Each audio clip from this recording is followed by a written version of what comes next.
All right, now let's see how we can update a course. So let's add a new route handler. App. We use the put method for updating resources.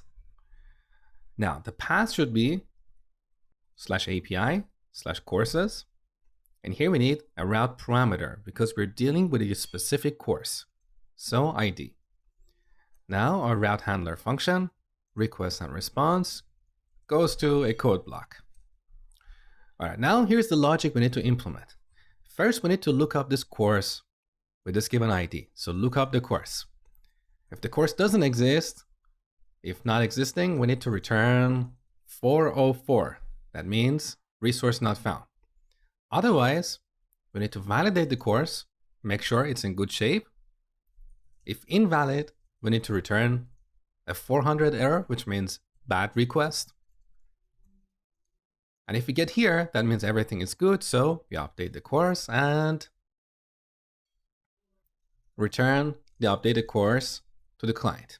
This is the logic we need to implement.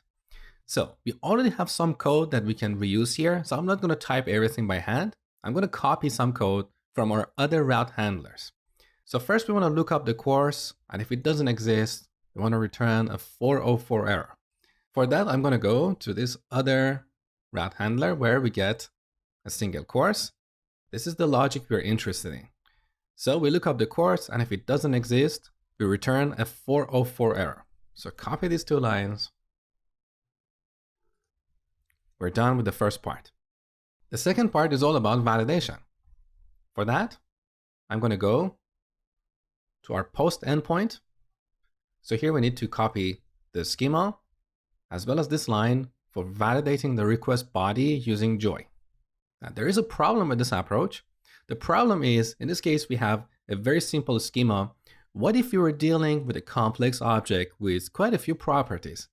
Then our validation logic would be duplicated in two different route handlers.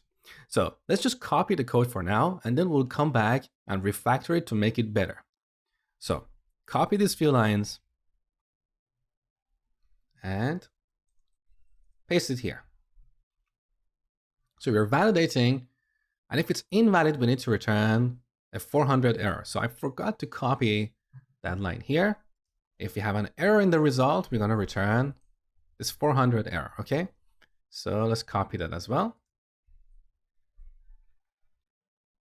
So this is our second part. We have the schema, we validate, and if we have an error, we return a 400 error. We're done with the second part. Now the third part. So at this point, we have a course object. We can update its properties.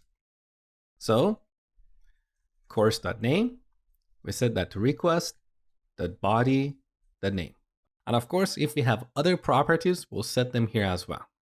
So we're done with updating the course. And finally, we need to return the updated course to the client. So response, .send course. This is how we handle an HTTP put request. Now, I told you that we have duplicated this validation logic. So I'm going to extract these few lines into a separate function that we can reuse both in this route handler for handling our HTTP put requests, as well as the other one we wrote in the last lecture for creating a course.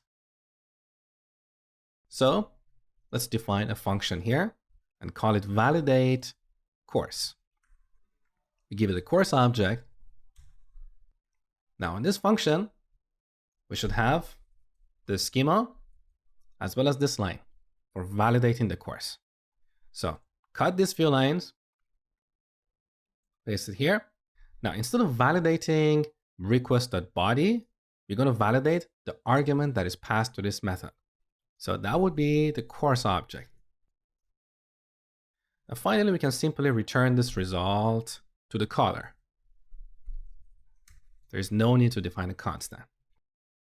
So with this new implementation, we have all the validation logic in one place.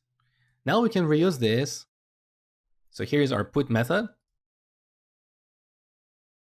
We define a constant called result and set it to validate course. And as an argument, we pass request dot body. Now we can make this code a little bit cleaner and shorter by using object destructuring feature in modern JavaScript. So look here, we get this result object and we're accessing result.error property in two different places.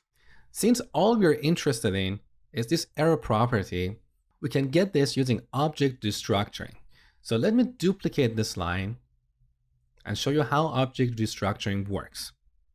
With object destructuring, when declaring a variable or a constant, we add curly braces, and then here we add the property of the target object.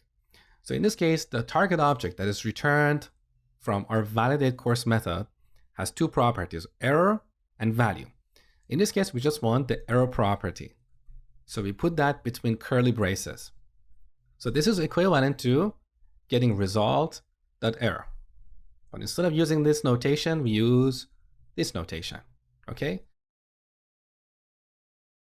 And with this, we don't have to repeat result.error in two different places. We can simply use error. Okay, so this is object destructuring. Now we don't need this first line anymore.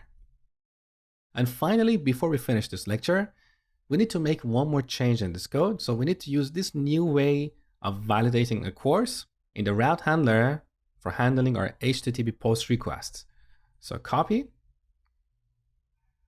This is our handler for creating a new course. Now we don't need to use the schema here. We moved all that logic to our validate course function. So all these few lines here for validating the request body and sending the 400 error, I'm going to delete this and paste the code that we copied from the other method. So we call validate course, use object destructuring syntax, and if you have an error, we return the 400 response to the client. Now finally, let's test our new endpoint for updating a course. So back in Postman, we need to change the type of this HTTP request to put, change the URL and add a valid course ID, like one. Here we have a valid course object with name set to new course. So send, and we get a 200 response, which is successful. And here's the updated course. So if you open a new tab